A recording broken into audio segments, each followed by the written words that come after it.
नमस्कार दोस्तों, स्वागत है आपका हमारे यूट्यूब चैनल फ्री एजुकेशन में। दोस्तों आज के इस वीडियो में हम जीके जीएस के मोस्ट इंपोर्टेंट 25 क्वेश्चन को हल करने वाले हैं। देखिए दोस्तों, ये जो 25 क्वेश्चन मैं इस वीडियो में लाया हूँ, ये काफी अच्छे लेवल के क्वेश्चन है, इंपॉर्टेंट क्वेश्चन है। ये क्वेश्चन प्रीवियस कई एग्जाम में पूछे भी गए हैं और इन क्वेश्चन को हम बिल्कुल डिटेल में विथ एक्स्ट्रा फैक्ट के साथ में हल करेंगे, ताकि आपको एक क्वेश्चन से अधिक फैक्ट पता चल सके। नंबर फर्स्ट क्वेश्चन है, स्वतंत्रता के समय कांग्रेस का अध्यक्ष कौन था? तो देखो दोस्तों, जितने भी क्वेश्चन इस वीडियो लेक्चर में लाया हूं, यदि आपको पहले से किसी क्वेश्चन का आंसर पता है तो वीडियो को पॉज करके अपना आंसर लगाएं।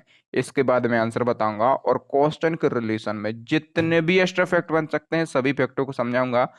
तो देखो दोस्तों, स्वतंत्रता के समय कांग्रेस के अध्यक्ष थे जेबी कृपलानी। तो इस क्वेश्चन का सी ऑप्शन सही हो जाएगा। देखो दोस्तों, यहाँ पर बात हुई है भारतीय राष्ट्रीय कांग्रेस की। ठीक है, यहाँ से कई क्वेश्चन पूछे जाते हैं। सबसे पहले पूछा जाता है कि कांग्रेस की स्थापना कब की गई थी? तो 28 दिसंबर 1885 को कांग्रेस की स्थापना की गई थी। कहाँ पर की गई थी? तो गोकुलदास तेजपाल संस्कृत कॉलेज मुंबई में कांग्रेस की स्थापना की गई थी। और इसके संस्थापक कौन है? तो कांग्रेस के संस्थापक हैं ए ओ होम। ठीक है, इनका फुल फॉर्म भी पूछा जाता है। तो जो ए ओम है, इनका पूरा नाम होता है एलन ऑक्टेवियन होम। और इसके प्रथम अध्यक्ष कौन बनाए गए थे? तो कांग्रेस के प्रथम अध्यक्ष बनाए गए थे व्योमेश चंद्र बनर्जी। ठीक है, तो ये सारे फैक्ट आपको याद रखना है। चलिए नंबर सेकंड क्वेश्चन देख लेते हैं। नंबर सेकंड क्वेश्चन है, हेमिस नेशनल पार्क स्थित है। तो जो हेमिस नेशनल पार्क है, ये कहाँ पर स्थित है? ये क्वेश्चन पूछा ही जाएगा। तो देखो दोस्तों, मैं आपको बता दूं, जो हेमस नेशनल पार्क है, ये पहले जम्मू कश्मीर एरिया में आता था। ठीक है, ये पहले जम्मू कश्मीर एरिया में आता था, लेकिन आप लोग जानते हैं कि जम्मू कश्मीर से लद्दाख लद्दाख को अलग कर दिया गया है और दोनों को केंद्र शासित प्रदेश का दर्जा दे दिया गया है। ठीक है, तो जो हेमस नेशनल पार्क है, ये अब कहाँ पर आता है? तो ये अब लद्दाख के एरिया में आता है। तो इस क्वेश्चन का ए ऑप्शन सही हो जाएगा। ठीक है, देखिए दोस्तों, आप लोगों को ये भी याद रखना है कि जो जम्मू कश्मीर और लद्दाख है, ठीक है, जो जम्मू कश्मीर और लद्दाख है, इसको जो है यूनियन टेरिटरी का दर्जा कब मिला, यानी कि इनको केंद्र शासित प्रदेश का दर्जा कब मिला, ये डेट आपको याद रखना है। 31 अक्टूबर 2019, 31 अक्टूबर 2019 को जम्मू कश्मीर और लद्दाख को केंद्र शासित प्रदेश का दर्जा मिला था। ठीक है, ये आपको याद रखना है। नेक्स्ट नंबर थर्ड क्वेश्चन है, भारत में स्तूप की सबसे बड़ी सघनता कहां पर है? तो देखो दोस्तों, स्तूप की सबसे बड़ी सघनता है मध्य प्रदेश में। तो इस क्वेश्चन का सी ऑप्शन सही हो जाएगा। और देखो दोस्तों, जो मध्य प्रदेश के सबसे फेमस स्तूप हैं वो कौन से हैं?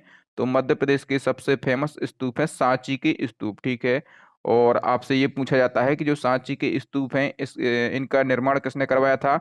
तो सम्राट अशोक ने सांची के स्तूप का निर्माण करवाया था। ठीक है, और देखो दोस्तों, आपको यहाँ से एक और फैक्ट याद रखना है कि जो 200 रुपये का नोट है, तो 200 रुपये के नोट पर किसके चित्र अंकित हैं? तो 200 रुपये का जो नोट है, इस पर सांची के स्तूप के चित्र अंकित किए गए हैं। ठीक है, ये क्वेश्चन भी आपके एग्जाम में पूछा जाएगा। नेक्स्ट क्वेश्चन है, थाई पूसम त्योहार किस समुदाय के द्वारा मनाया जाता है? तो देखिए दोस्तों, जो थाई पूसम त्योहार है, ये मनाया जाता है तमिल समुदाय के द्वारा। किसके? तमिल समुदाय के द्वारा मनाया जाता है। नेक्स्ट क्वेश्चन है, विश्व की सबसे तेज बहने वाली महासागरीय जलधारा कौन सी है? तो देखो दोस्तों, विश्व की सबसे तेज बहने वाली महासागरीय जलधारा है गल्फ स्ट्रीम जलधारा। तो इस क्वेश्चन का सी ऑप्शन से हो जाएगा। यदि हम बात करें इसकी स्पीड की, तो इसकी स्पीड है 9 किलोमीटर पर आवर। कितनी? 9 किलोमीटर पर आवर इसकी स्पीड है। और जो गल्फ स्ट्रीम जलधारा है, ये कैसी जलधारा है? तो यह एक गर्म जलधारा है। ठीक है, ये भी हमें याद रखना है। तो नेक्स्ट क्वेश्चन है, सूरसेन महाजनपद की राजधानी कहाँ थी? तो देखो दोस्तों, मैं आपको बता दूं, प्राचीन भारत में 16 महाजनपद थी। कितनी? प्राचीन भारत में 16 महाजनपद थी। और जो सूरसेन महाजनपद थी, ये उत्तर भारत की एक शक्तिशाली महाजनपद थी। ठीक है, और इसकी राजधानी क्या थी? तो इसकी राजधानी थी मथुरा। तो इस क्वेश्चन का सी ऑप्शन सी हो जाएगा। और यहाँ पर जो है यदुवंश के राजा जो हैं वो शासन करते थे, और जो यदुवंशी राजा हैं वो भगवान श्री कृष्ण के वंशज माने जाते हैं। नेक्स्ट क्वेश्चन है, कौन सा अंग रोगाणुओं का विनाश करता है तथा शरीर का पुलिस रक्षक कहलाता है? तो देखिए दोस्तों, जो लीवर है, जो यकृत है, ये रोगाणुओं का विनाश करता है तथा शरीर का पुलिस रक्षक कहलाता है। ये क्वेश्चन एक बार पूछा गया था। मैं आपको बता दूं, जो यकृत है, इसमें कुफर सेल पाए जाते हैं। कौन से? इसमें कुफर सेल पाए जाते हैं, जो कि रोगाणुओं को नष्ट कर देते हैं। नेक्स्ट नेक्स्ट क्वेश्चन है, कौन सा रक्त प्रोटीन प्लाज्मा में पानी की मात्रा को नियंत्रित करता है? तो देखो दोस्तों, जो एल्बुमिन रक्त प्रोटीन है, जो एल्बुमिन रक्त प्रोटीन है, ये प्लाज्मा में पानी की मात्रा को कंट्रोल करता है। ठीक है, इसको आप याद रखेंगे। नेक्स्ट क्वेश्चन है, हंगुल या फिर कश्मीरी हिरण किस नेशनल पार्क में पाए जाते हैं? तो देखो दोस्तों, जो हंगुल या फिर कश्मीरी हिरण है, ये हिरण की एक प्रजाति है। ठीक है, और ये दाचिगम नेशनल पार्क में पाए जाते हैं। तो इस क्वेश्चन का ए ऑप्शन सही हो जाएगा। और देखो दोस्तों, ये जो दाचिगम नेशनल पार्क है, ये कहाँ पर स्थित है? तो ये जम्मू कश्मीर में स्थित है। ठीक है, कहाँ पर? ये जम्मू कश्मीर में स्थित है। और इसकी स्थापना कब की गई थी? तो इसकी स्थापना की गई थी 1981 में। देखिए दोस्तों, एक बार क्वेश्चन पूछा गया था एसएससी के एग्जाम में कि जो दाचिगम शब्द है, इसका अर्थ क्या होता है? तो जो दाचिगम शब्द है, इसका अर्थ होता है 10 गांव। क्या अर्थ होता है इसका? तो 10 गांव जो है, इसका अर्थ होता है। नेक्स्ट क्वेश्चन है, बायोडीजल बनाने के लिए किस वनस्पति का प्रयोग किया जाता है? तो देखो दोस्तों, बायोडीजल बनाने के लिए रतन जोत का प्रयोग किया जाता है। तो इस क्वेश्चन का डी ऑप्शन से हो जाएगा। जो रतन जोत के बीज होते हैं, इन्हीं से बायोडीजल बनाया जाता है। ठीक है, और देखो दोस्तों, कई बार आपको ऑप्शन में रतन जोत नहीं मिलेगा। तो जो रतन जोत है, इसका रासायनिक नाम क्या होता है? जेट्रोफा जो है, ये रतन जोत का रासायनिक नाम होता है। ठीक है, तो जो रतन जोत है, इसका रासायनिक नाम भी आपको याद रखना है। चलिए, नेक्स्ट क्वेश्चन है, भारत के किस राज्य में ऊन का सर्वाधिक उत्पादन होता है? तो देखो दोस्तों, भारत का जो राजस्थान राज्य है, यहाँ पर ऊन का सर्वाधिक उत्पादन होता है। मैं आपको बता दूं कि भारत के कुल ऊन उत्पादन का 30% ऊन उत्पादन कहाँ पर होता है?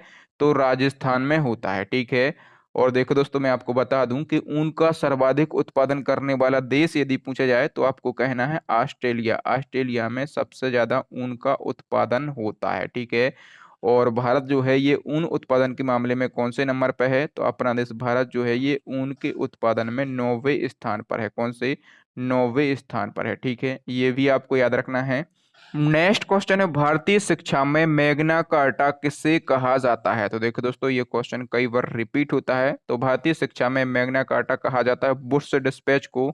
तो इस क्वेश्चन का ए ऑप्शन सही हो जाएगा। ठीक है, वुड्स डिस्पैच या फिर इसको कहा जाता है वुड्स का घोषणा पत्र, और इसी को भारतीय शिक्षा का मैग्ना कार्टा कहा जाता है। देखो दोस्तों, मैं आपको बता दूं, ये मैग्ना कार्टा जो है, ये इंग्लैंड का एक कानूनी परिपत्र है, जिसको 1214 ईस्वी में जारी किया गया था। जो मैग्ना कार्टा है, ये इंग्लैंड का एक कानूनी परिपत्र है। और इसको कब जारी किया गया था? तो इसको 1224 ईस्वी में जारी किया गया था। ठीक है, और भारत में शिक्षा के विकास के लिए 1854 को, भारत में शिक्षा के विकास के लिए 1854 में चार्ल्स वुड्स ने एक डिस्पैच यानी कि एक घोषणा पत्र दिया था, जिसे भारतीय शिक्षा का मैग्ना कार्टा कहा जाता है। किसने दिया था ये डिस्पैच या फिर घोषणा पत्र? तो ये दिया था चार्ल्स वुड्स ने। ठीक है, इसलिए इसको वुड्स का डिस्पैच या फिर वुड्स का घोषणा पत्र कहा जाता है। कब दिया था? तो 1854 में दिया था।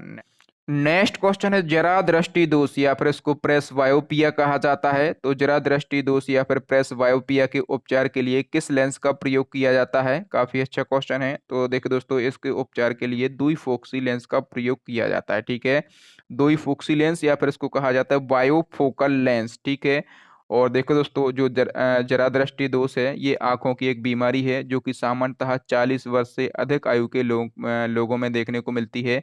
इसमें क्या होता है? तो इसमें छोटे प्रिंट पढ़ने में कठिनाई होती है, सिर दर्द होता है, आंखों में तनाव आदि लक्षण होते हैं। ठीक है, इसके उपचार के लिए द्विफोक्सी लेंस का प्रयोग किया जाता है। नेक्स्ट क्वेश्चन है, द्वितीय गोलमेज सम्मेलन में कौन सी महिला प्रतिनिधि के रूप में शामिल थी? तो देखो दोस्तों, मैं आपको बता दूं कि अंग्रेज सरकार और भारत में संवैधानिक सुधारों पर चर्चा के लिए टोटल 3 गोलमेज सम्मेलन हुए हैं। ठीक है, जो दूसरा गोलमेज सम्मेलन है, ये कहाँ पर हुआ था? तो दूसरा गोलमेज सम्मेलन लंदन में हुआ था, और इसमें भारत की ओर से महिला प्रतिनिधि के रूप में शामिल हुई थी सरोजनी नायडू। तो इस क्वेश्चन का बी ऑप्शन सही हो जाएगा। और देखो दोस्तों, जो दूसरा गोलमेज सम्मेलन है, केवल इसी सम्मेलन में महात्मा गांधी जी ने हिस्सा लिया था। ठीक है, आपसे क्वेश्चन पूछा जाता है कि वह एकमात्र गोलमेज सम्मेलन कौन सा है जिसमें महात्मा गांधी जी ने भाग लिया था? तो वो है द्वितीय गोलमेज सम्मेलन। तो इसको आप याद रखेंगे। नेक्स्ट क्वेश्चन है, निम्नलिखित में से किसने सबसे पहले पृथ्वी के चारों ओर की दूरी को मापा था? तो पृथ्वी के चारों ओर की दूरी को सबसे पहले मापा था यूक्लिड ने। तो इस क्वेश्चन का बी ऑप्शन सही हो जाएगा। देखो दोस्तों, यहाँ पर बात हुई है यूक्लिड की। तो ये यूक्लिड कौन है? तो ये एक फेमस यूनानी गणितज्ञ था। ठीक है, फेमस यूनानी गणितज्ञ था। और यूक्लिड को ही ज्यामिति का जनक कहा जाता है। ठीक है, ज्यामिति का पिता किसको कहा जाता है? तो यूक्लिड को ही कहा जाता है। ये फैक्ट भी आपको याद रखना है। तो चलिए नेक्स्ट क्वेश्चन देख लेते हैं। नंबर 16 क्वेश्चन है, डेथ वैली या फिर मौत की घाटी निम्न में से किस मरुस्थल में स्थित है? तो जो डेथ वैली या फिर मौत की घाटी है, ये मोजावे मरुस्थल में स्थित है। कहाँ पर? मोजावे मरुस्थल में स्थित है। तो इस क्वेश्चन का ए ऑप्शन सही हो जाएगा। ठीक है, और ये जो मेजाबी मरुस्थल है, ये कहाँ पर स्थित है? तो ये अमेरिका के कैलिफोर्निया में स्थित है। कहाँ पर? अमेरिका के कैलिफोर्निया में स्थित है। यदि हम बात करें मोजाबे मरुस्थल की कि इसका एरिया कितना है, तो 1,24,000 वर्ग किलोमीटर। कितना? 1,24,000 वर्ग किलोमीटर जो है इसका एरिया है। नेक्स्ट क्वेश्चन है, ये क्वेश्चन भी जो 2018 में ग्रुप डी का एग्जाम हुआ था वहां पर पूछा गया था। कह रहा है कि स्वराज हा माझा जन्मसिद्ध अधिकार आहे, अड़ी तोमी मिला विनाश। मराठी में यह घोषणा बाल गंगाधर तिलक ने किस स्थान पर की थी? तो देखो दोस्तों, ये घोषणा बाल गंगाधर तिलक ने की थी कोर्ट में। कहाँ पर की थी? कोर्ट में की थी। और हिंदी में इसका मतलब क्या होता है? तो हिंदी में इसका मतलब होता है, स्वराज मेरा जन्मसिद्ध अधिकार है और मैं इसे लेकर ही रहूंगा। ठीक है, और बाल गंगाधर तिलक ने ये कथन दिए थे कोर्ट में उस समय जब उन पर राजद्रोह का आरोप लगा था और 7 वर्ष की सजा दे दी गई थी। नेक्स्ट क्वेश्चन देख लेते हैं। नंबर 18 क्वेश्चन है, बारिंद्र घोष किस समाचार पत्र से जुड़े हैं? तो देखो दोस्तों, जो बारिंद्र घोष हैं, ये जुड़े हैं जुगांतर समाचार पत्र से। तो इस क्वेश्चन का ए ऑप्शन सही हो जाएगा। देखो दोस्तों, जो जुगांतर समाचार पत्र है, एक बंगाली क्रांतिकारी अखबार था और इसकी स्थापना कब की गई थी? तो इसकी स्थापना की गई थी 1906 में। ठीक है, इसकी स्थापना किसके द्वारा की गई थी? तो इसकी स्थापना की गई थी वारिंद्र कुमार घोष, अविनाश भट्टाचार्य और भूपेंद्र नाथ दत्ता के द्वारा। ठीक है, 3 लोगों के द्वारा इसकी स्थापना की गई थी। तो ये जुगांतर समाचार पत्र पूछा जाता है, इसको आप याद रखेंगे। नेक्स्ट क्वेश्चन है, इंडियन यूनियन मुस्लिम लीग का मुख्यालय भारत के किस राज्य में स्थित है? तो देखो दोस्तों, मैं आपको बता दूं कि जो इंडियन यूनियन मुस्लिम लीग है, इसकी स्थापना कब की गई थी? तो इसकी स्थापना की गई थी 10 मार्च 1948 को। कब? 10 मार्च 1948 को इसकी स्थापना की गई थी। कहाँ पर? मद्रास में इसकी स्थापना की गई थी। ठीक है, और वर्तमान में इसका मुख्यालय जो है, ये तमिलनाडु की राजधानी चेन्नई में स्थित है। तो इस क्वेश्चन का ए ऑप्शन सही हो जाएगा। नेक्स्ट क्वेश्चन देख लेते हैं। नंबर 20 क्वेश्चन है, कंथक किसका नाम है? ये क्वेश्चन भी 2018 में ग्रुप डी के एग्जाम में पूछा गया था। ठीक है, और मैं क्या करता हूं कि मैं मैक्सिमम वही क्वेश्चन सेलेक्ट करता हूं जो क्वेश्चन कई बार पूछे जाते हैं। तो देखिए दोस्तों, जो कंथक है, ये महात्मा बुद्ध के घोड़े का नाम है। ठीक है, महात्मा बुद्ध के घोड़े का नाम है कंथक। तो इसको आप याद रखेंगे। नेक्स्ट क्वेश्चन देख लेते हैं। नंबर 21 क्वेश्चन है, पी मित्रा का नाम किस क्रांतिकारी संगठन की स्थापना के साथ जुड़ा हुआ है? तो देखो दोस्तों, जो पी मित्रा हैं, मैं आपको बता दूं, इन्होंने अनुशीलन समिति की स्थापना की थी। किस समिति की? इन्होंने अनुशीलन समिति की स्थापना की थी। और इन्होंने अनुशीलन समिति की स्थापना कब की थी? तो 1902 में की थी। ठीक है, और कहाँ पर इसकी स्थापना की थी? तो बंगाल में इसकी स्थापना की थी। और जो अनुशीलन समिति है, इसका मुख्य उद्देश्य क्या है? तो इसका मुख्य उद्देश्य जो बंकिम चंद्र चटर्जी हैं, उनके द्वारा बताए गए मार्ग का अनुशीलन करना जो है, ये अनुशीलन समिति का प्रमुख उद्देश्य था। नेक्स्ट क्वेश्चन है, बाघ के पूर्व भारत का राष्ट्रीय पशु क्या था? तो देखो दोस्तों, मैं आपको बता दूं, वर्तमान में अपने देश का राष्ट्रीय पशु क्या है? बाघ है। ठीक है, और बाघ के पूर्व जो भारत का राष्ट्रीय पशु था वो था शेर, अर्थात कि लायन जो है, ये हमारे देश का पहले राष्ट्रीय पशु था। लेकिन फिर क्या हुआ कि 1973 में बाघ को भारत का राष्ट्रीय पशु घोषित किया गया। ठीक है, आपको सन याद रखना है, कब किया गया था? 1973 में किया गया था। और 1973 में ही बाघ संरक्षण के लिए प्रोजेक्ट टाइगर अर्थात बाघ परियोजना शुरू की गई। बाघ परियोजना या फिर प्रोजेक्ट टाइगर कब शुरू की गई? तो 1973 में ही की गई थी। इसको भी आप याद रखेंगे। चलिए नेक्स्ट क्वेश्चन देख लेते हैं। नंबर 23 क्वेश्चन है, उपास्थि तथा हड्डियों के निर्माण और संपोषण में आवश्यक तत्व कौन सा होता है? तो उपास्थि या फिर हड्डियों के निर्माण और उनके संपोषण के लिए आवश्यक तत्व होता है कैल्शियम। ठीक है, इसको आप याद रखेंगे। नेक्स्ट क्वेश्चन देख लेते हैं। नंबर 24 क्वेश्चन है, सागरीय खरपतवार या फिर इसको सीवीड्स कहा जाता है।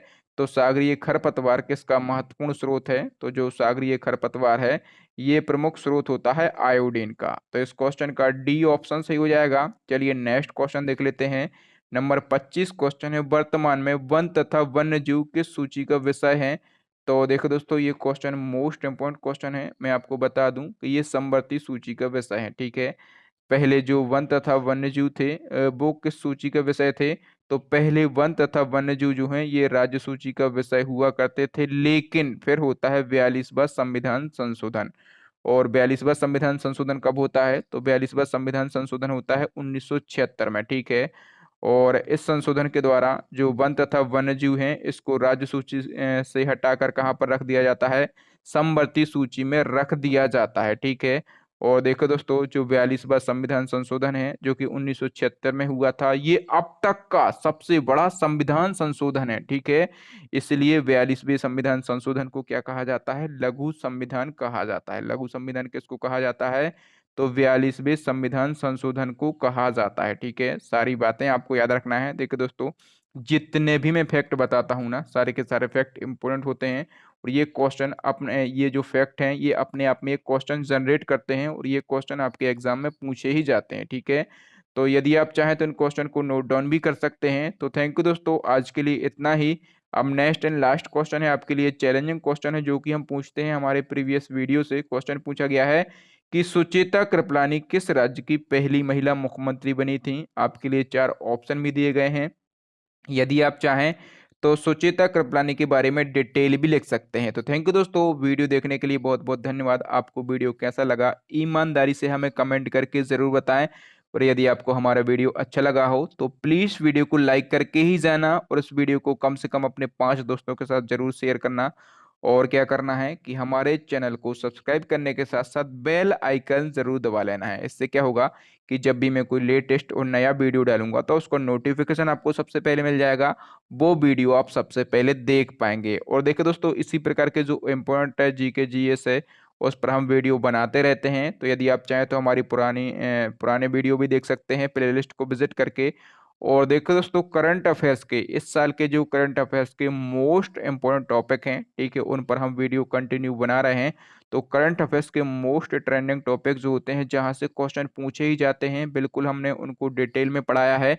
तो आप यहाँ पर प्लेलिस्ट में जाके विजिट कर सकते हैं, सारे वीडियो देख सकते हैं। आई बटन में यहाँ पर मैंने लिंक दे दी है, या फिर आप नीचे डिस्क्रिप्शन से हमारे वीडियो देख सकते हैं, या फिर अभी आपको स्क्रीन पर 3 महत्वपूर्ण वीडियो दिख रहे होंगे, इन वीडियो को देख लें। थैंक यू दोस्तों, मैं मिलता हूं आपको किसी नए वीडियो में किसी नए टॉपिक के साथ। तब तक के लिए इजाजत दीजिए। जय हिंद, जय भारत, वंदे मातरम।